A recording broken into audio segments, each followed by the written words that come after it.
서울시당 당원 여러분 안녕하세요. 정의당 서울시당 위원장 정재민입니다. 네, 오늘의 키워드 브리핑을 시작하겠습니다. 네, 첫 번째 키워드는 13평 논란과 공공임대주택입니다.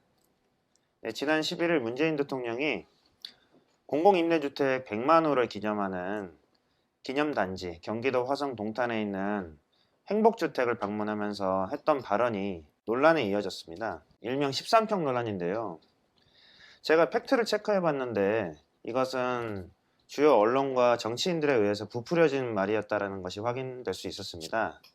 일단 문재인 대통령이 방문한 그 임대주택이 13평이라고 알려졌는데 그 13평은 전용 면적이고 평소에 우리가 사용하는 공급 면적으로는 21평입니다. 그리고 여기에는 제가 그 도면들을 살펴보니까 투룸에 거실, 베란다도 있고 그 주택법상의 4인 가족 기준 최저 주거 기준에 맞춰져 있는 그런 주택이었습니다. 그런데 보수 언론 그리고 유승민 전 의원 등이 네가 가라 공공임대 13평의 4인 가족이 이런 식으로 자극적인 말을 계속 만들어내서 이게 논란이 되었습니다. 그런데 이런 논란이 일어날수록 무슨 효과가 생길까요? 그건 다름이 아니라 공공임대주택에 대한 낙인 효과입니다. 그동안 공공임대주택은 시민들한테 안 좋은 것으로 인식이 많이 되어 있었습니다. 일단 가난한 사람들이 사는 집, 그리고 민간 주택에 비해서 질이 떨어지는 집으로 인식되어 있었습니다. 그리고 심지어 이런 말들이 많이 만들어졌습니다. 엘사, LH가 만든 집에서 사는 사람, 그리고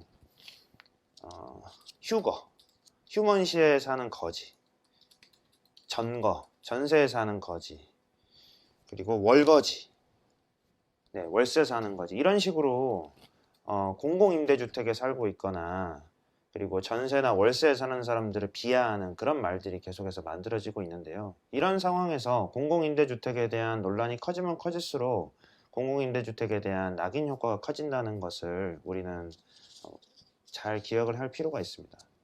그런데 이런 논란이 결국은 누구한테 이익이 되고 누구한테 피해가 되는 것일까요? 공공임대주택을 반대하는 사람들은 집을 여러 채 소유하고 있거나 그래서 공공임대주택으로 인해서 자신의 자산 가치가 떨어질 것을 걱정하는 사람들, 그리고 수많은 건설회사들, 이 민간 재개발과 재건축으로 막대한 자산 가치를 부풀려야 되는 그런 사람들이 사실상 공공임대주택을 반대하고 있는 것입니다. 그럼 이 피해는 누구한테 가고 있는 걸까요? 지금 전 가구의 44%에 이르는 무주택 세입자들, 특히 지금 전세 대란, 그리고 주거비 폭등으로 인해서 고통받고 있는 대부분의 무주택 세입자 서민들이 이 고통을 받고 있는 것입니다. 물론 공공임대주택이 지금 이렇게 천정부지로 치솟은 집값을 잡을 수 있다거나 이 전세 대란을 한 번에 해결할 수 있는 만병통치약은 아닙니다. 그러나 공공임대주택은 장기간 거주할 수 있고 그리고 주변 시세에 비해서 저렴한 가격 때문에 많은 사람들이 사실상 들어가고 싶어하는 주택입니다. 경쟁률도 굉장히 높고 그리고 실제로 그곳에 살고 있는 사람들의 만족도가 90% 이상 높다는 그 결과도 나와 있습니다. 따라서 공공임대주택은 많이 늘어나야 됩니다. 공공임대주택을 공급정책으로 바라보면 안 되고 저는 서민들의 주거복지를 실현하는 주거복지정책으로 바라봐야 된다 이렇게 생각을 하고 있습니다. 따라서 정치권과 언론은 이 공공임대주택에 대한 혐오를 조장하는 무책임한 행태를 즉각 중단해야 됩니다.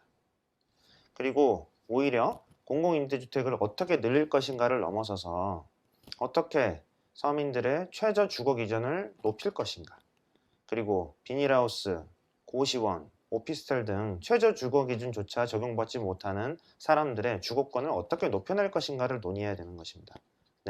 보수 언론과 그리고 주요 정치인들의 이 공공임대주택 혐오 조장하는 행태 즉각 중단하시기 바랍니다. 두 번째는 변창흠 논란입니다. 오늘부터 인사청문회가 시작되는데요.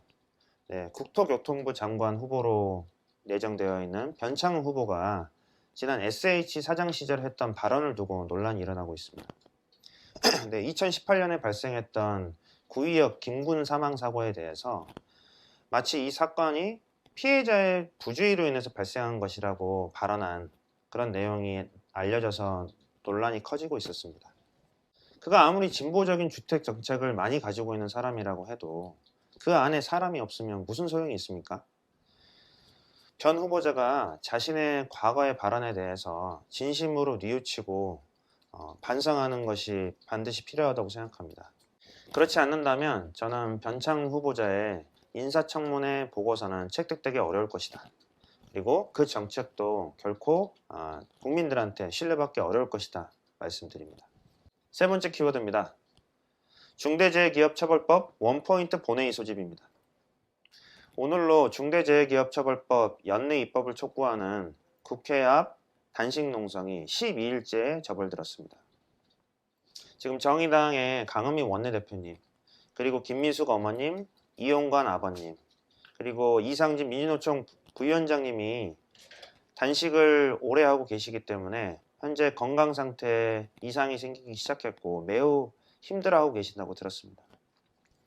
이제 더불어민주당과 국민의힘은 하루빨리 의사 일정을 협의해야 됩니다. 지금 김태년 원내대표 그리고 주호영 원내대표가 의사 일정 협의에 나서겠다 이렇게 얘기를 했다고 확인했습니다. 더 이상 시간이 없습니다. 지금 이 시간에도 산재로 사망하고 있는 국민들이 있습니다. 그리고 지금 유가족들이 가족을 잃은 슬픔을 뒤로 하고 본인들의 곡기를 끊어야 되는 이런 고통, 이제는 더 이상 유가족들한테 전가해서는 안 되지 않겠습니까? 특히 더불어민주당, 집권 여당이자 국회 다수당으로서 책임감을 느끼시기 바랍니다. 하루빨리 의사일정 협의에 나서시고 연내 입법을 위해서 좌고우면하지 말고 즉각 행동에 나서기를 다시 한번 촉구합니다. 네, 서울시당 당원 여러분, 키워드 브리핑 잘 들으셨습니까? 네, 아직은 두 번째 키워드 브리핑이라서 좀 많이 어색한 것 같습니다. 다음에는 좀 더 잘 준비를 해서 여러분들 앞에 또 찾아가겠습니다. 서울시당 키워드 브리핑, 좋아요, 구독 부탁드립니다.